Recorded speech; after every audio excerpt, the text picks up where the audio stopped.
Good afternoon, Facebookers. Happy 4th of July. And happy birthday, America. You know, freedom isn't easy, and freedom is not free. Independence is not free. It comes with costs, it comes with commitment, and it comes with sacrifice. And a lot can be said about the preamble to the Constitution of the United States. We, the people of the United States, in order to form a more perfect union, establish justice, ensure domestic tranquility, provide for the common defense, promote the general welfare, and secure the blessings of liberty to ourselves and our posterity, do ordain and establish this Constitution of the United States. No question about it that it is the duty of the United States government, especially the president, to provide for the common defense. And you see in the preamble where the wisdom of our forefathers, they said promote the general welfare. That means do what we can. It does not mean provide general welfare to the point to where the government grows beyond the consent of the governed. And there's no question that providing general welfare, instead of simply promoting it, does indeed cause detriment to the United States of America, to ourselves and our posterity. It also affects justice. The more illegal aliens we let into the United States, the more Muslims that come here pretending like they want to be regular citizens, justice is in jeopardy. It puts our very way of life in jeopardy. Now, to this day, almost to this hour, the United States of America is 240 years old. Now think about all the other regimes of the world, Facebookers. All the other empires, Iran, Persia, they were powerful. But it took them 500, 600 years to get there. Russia, they've been around a long time. But it took them, 300 or 400 years to become a superpower. And they still got invaded by Germany. Lots of powers around the world. They've all been invaded, and they've all been defeated at one time or another. Even Persia, as mighty as what the Iranians were defeated by just 300 soldiers. And when I mean defeated, I'm not saying Persia was took over, but 300 Greeks really handed 1 million Persians their ass. I mean, that should have been an embarrassment. That will, the trouble that Iran had with such a small amount of people back in the BC times will go down in all documents, in all archives, in all history books forever to come, which leads to a massive embarrassment for the regime of Iran. No wonder they're so belligerent and so upset. So what power on earth has achieved superpower status in a real short amount of time and has never been defeated on any level, in any category, at any place in history? Of course, that's the United States of America. Now, the United States of America is not without flaws. We have our problems. Look, we elect a terrible president every once in a while. So, this has to be considered. It's something that has to be taken into account. But in 240 years, the United States of America has achieved the kingdom of balance. Russia, China, Iran, North Korea, all of those nations, along with the other radical Islamic regimes and the terrorist networks that they support, they are the dictatorial balance, the evil balance of power in the world. Now, the United States is not the only democracy. Israel, for a little nation, they're powerful. England, they have their ups and downs, but there's only one nation that stands against all these nations on its own, and that would be America. And America has a lot of responsibility. The responsibility that America has, the power that America has, we cannot isolate ourselves.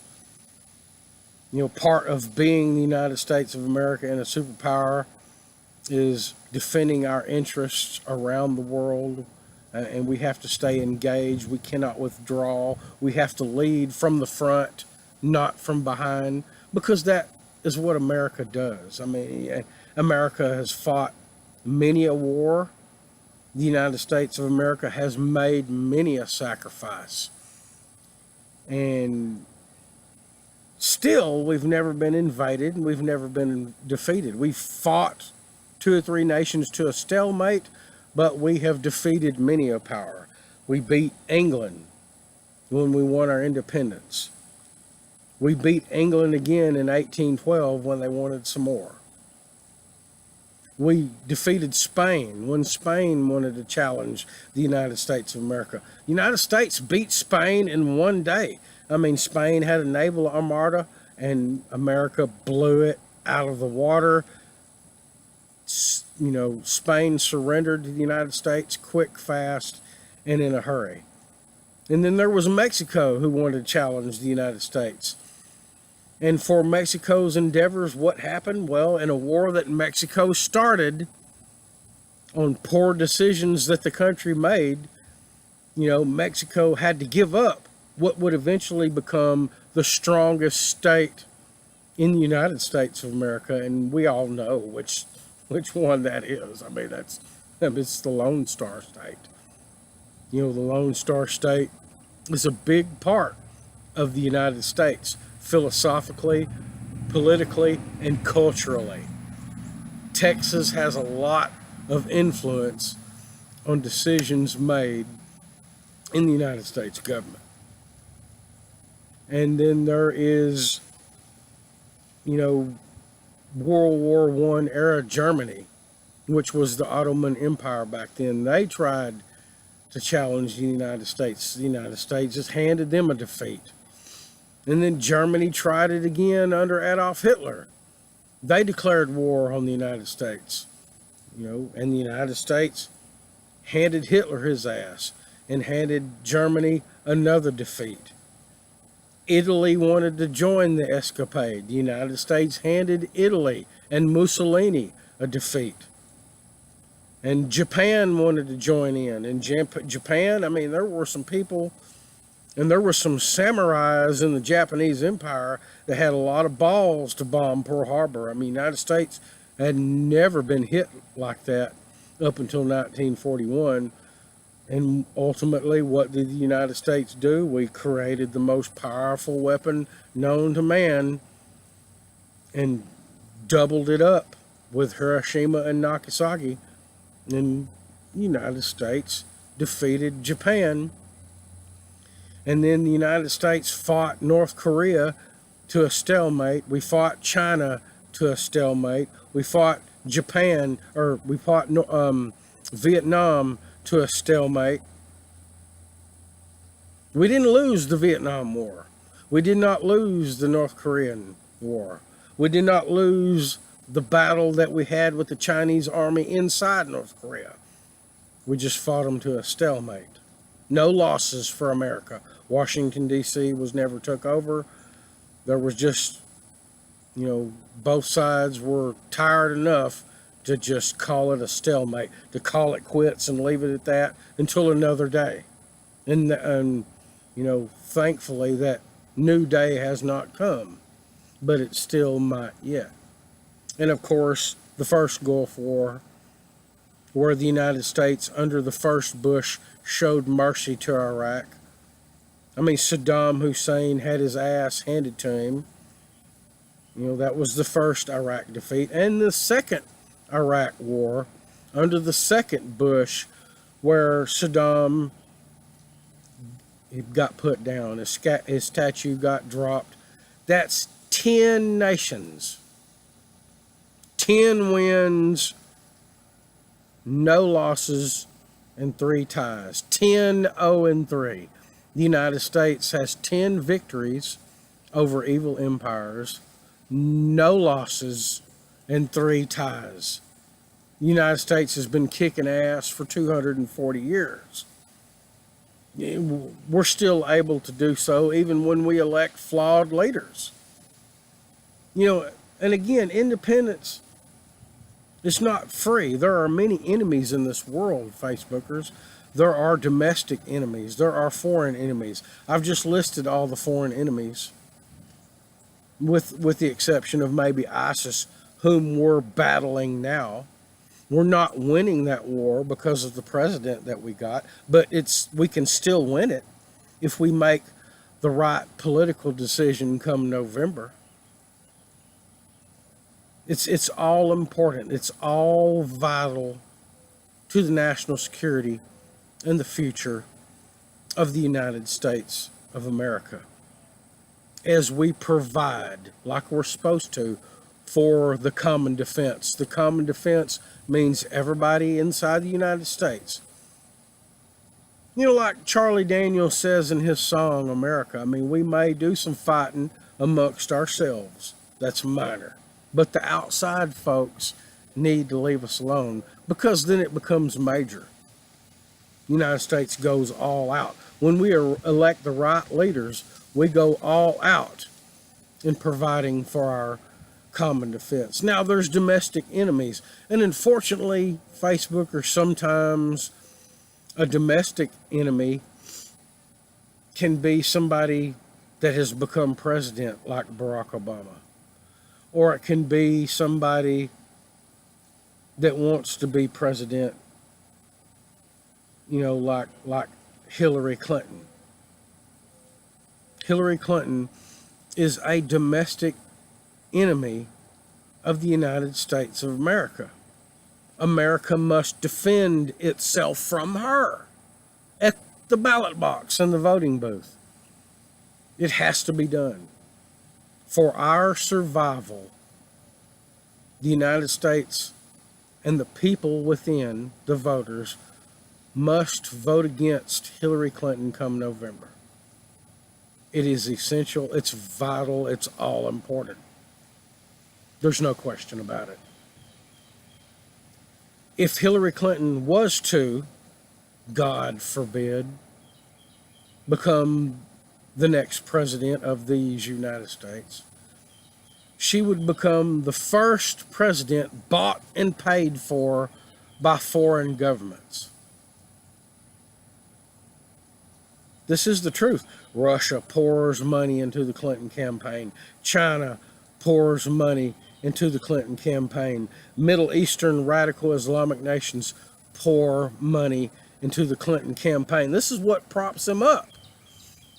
On top of their $50,000 a plate speaking fees, where mostly liberal elitists, radical Islamists, and foreign government representatives attend, this is how they get their money. Nobody that's patriotic, even within the poor class, dares give Hillary Clinton any money. What good does it do America to promote somebody like Hillary Clinton that is evil, that's criminal, and that lies, and that's involved in all of these horrible activities: murder cover-ups, suicide cover-ups, embezzlement, government e-mail abuse, destroying the lives of Bill Clinton's bimbos. I mean, 4th of July is a strong day, but the Clintons have a way of putting a damper on it. I mean, it's a sad, sorry situation. And on so many of my videos, Facebookers, I try to point out that every liberal Democrat ought to feel like crap at the end of every day. When they wake up in the morning and they do what they do, and they spend a lot of effort and time in doing what they do, they ought to feel like sad, sorry, unpatriotic sons of bitches at the end of every day. They're not going to stop themselves. They're going to keep on doing it as long as the American voter allows it, as long as enough American voters remain gullible, as long as enough American voters are welfare addicted enough to just let the Clintons sit there. I mean, who knows what's going to happen? It's not going to be good, whatever it is. Aren't we tired of this? Aren't we tired of the Clinton name and all of the horror and the craziness and the corruption and the detriment that surrounds it? Surely we are. And it gives us something to reflect on this 4th of July, this Independent Day. I mean, we want to remain independent, hopefully for another 240 years, but it's in our hands. We the people of the United States of America.